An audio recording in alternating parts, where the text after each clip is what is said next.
So I have no disclosures. So when we talk about complex PCI or high-risk PCI, probably you saw the patient that Dr. Frank has done.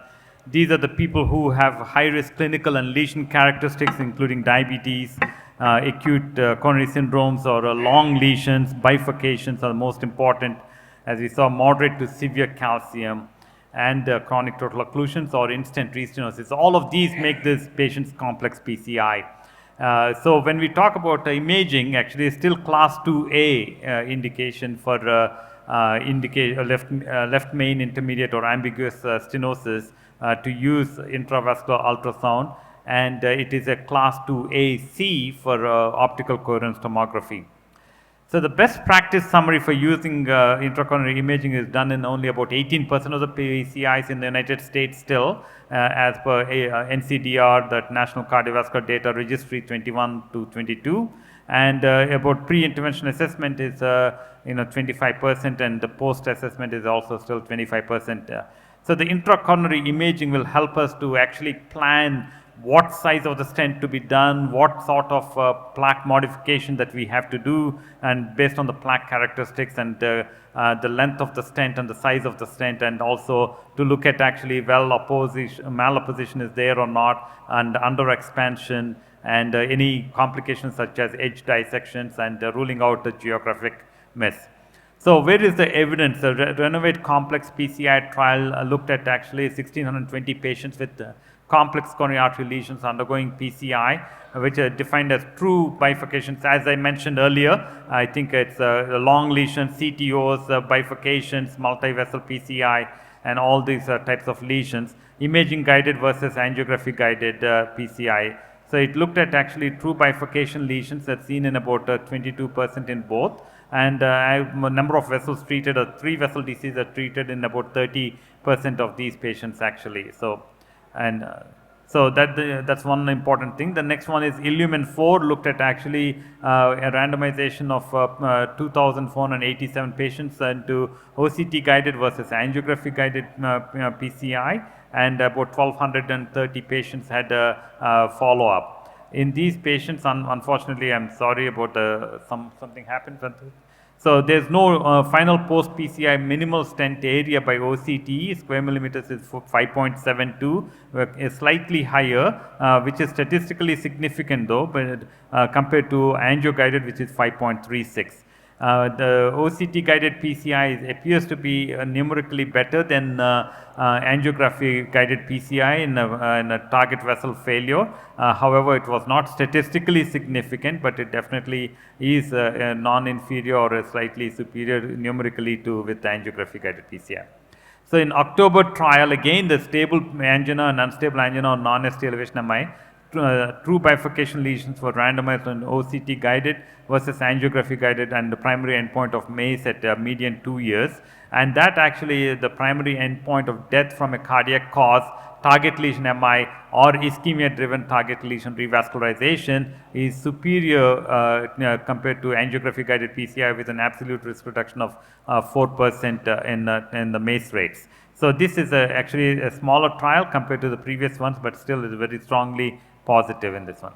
So how does, in my experience, 54-year-old male patient with non-STEMI referred for CABG for left main lesion following angiography, and I think here you look at it, it's probably that the area itself is 9.04, and there is some calcification plaque, but this patient, if he had been underwent bypass surgery, that lima would not have been open because lumen area is large, and so this type of patient we defer CABG, and actually we offer PCI in case if this patient is ACS as in this patient. So we definitely will treat it with PCI in this patient. So and as you can see that there is a lot of atherosclerosis here, as well as plaque with the thin cap fibroatheroma in the ramus intermedius. So in a different patient with the diabetes, here this is a patient that we are trying to do bifurcation stenting, and then we are not able to expand the balloon in the side branch. As you can see, there is a waist that actually will look at it, where is the problem? Actually in the OCT actually showed that we were entering the proximal cell and we were not able to expand that cell properly, and using the bifurcation mode. So the proximal strut was the one that was crossed with the guide wire, and hence we removed the wire back and knuckled it, and then re-entered again into the distal one, and that actually led into the better expansion in this patient with side branch apposition. And so this one was repeated again, OCT actually now compared to proximal cell cross and the distal cell cross. After rewiring, we got a much better lumen area, as well as actually you can see visually that the cell side branch cell opening the strut opening is much better. So it helped in this patient with the side branch optimization, and OCT was very useful in such a patient. So yeah, as you can see here in the drive-through, actually the side branch is much larger than we would have thought of. Okay. So the bifurcation mode is clearly, I think, game-changing in my opinion for using optical coherence tomography in these patients and in bifurcation lesions. The next one is moderate to severe calcification. We know that calcified lesions are really bad as they increase major adverse cardiac events. And the degree of calcium it can be assessed by OCT, where arc of calcium, calcium thickness, and as well as the length of calcium. And you can give a point 0 to 4, and actually anybody with 3 and 4 should always have a debulking techniques for those patients. And here you can see that calcium thickness is measured at 1.3 millimeters on the left side, and the arc of calcium is high. So this patient, obviously you cannot get a better expansion without trying to with a straightforward PTCA and stent. So direct stenting or PTCA with stent may not be the best one. So lesion preparation is important, and atherectomy will reduce the thickness. What type of atherectomy is up to your availability, whether it is rotational or orbital atherectomy, and if it is large, probably left main, we might go for orbital atherectomy, or sometimes calcified nodules, we might go with the orbital atherectomy. But at least some sort of atherectomy followed by the cutting balloon or further fracturing these may be important, or NC balloons might also be helpful. And as you can see, the area went from 2.06 to 9.38 millimeters following the proper techniques in such a patient. So here is such one example of a diffuse mid-LAD disease, 72-year-old female, stable angina and multiple risk factors. And so this patient had OCT, and we could have just gone and directly put a stent, but I think that the point I'm trying to make is this is game changing to see that there's such a severely, heavily calcified calcium and more than 180-degree off arc of calcium, and very thick, more than 5 millimeters, and long lesions. So it meets a lot of criteria. And so these patients, actually we need to prepare the lesion properly, and here we used IVL, and the lesion preparation with IVL, as you can see, after the fourth cycle or session, we were able to dilate the lesion much better. So, and then we went ahead further with after delivering all the 8, at that time only 8 cycles were available, and we did see repeat OCT showed expanded lesions with some dissections, which is not unusual.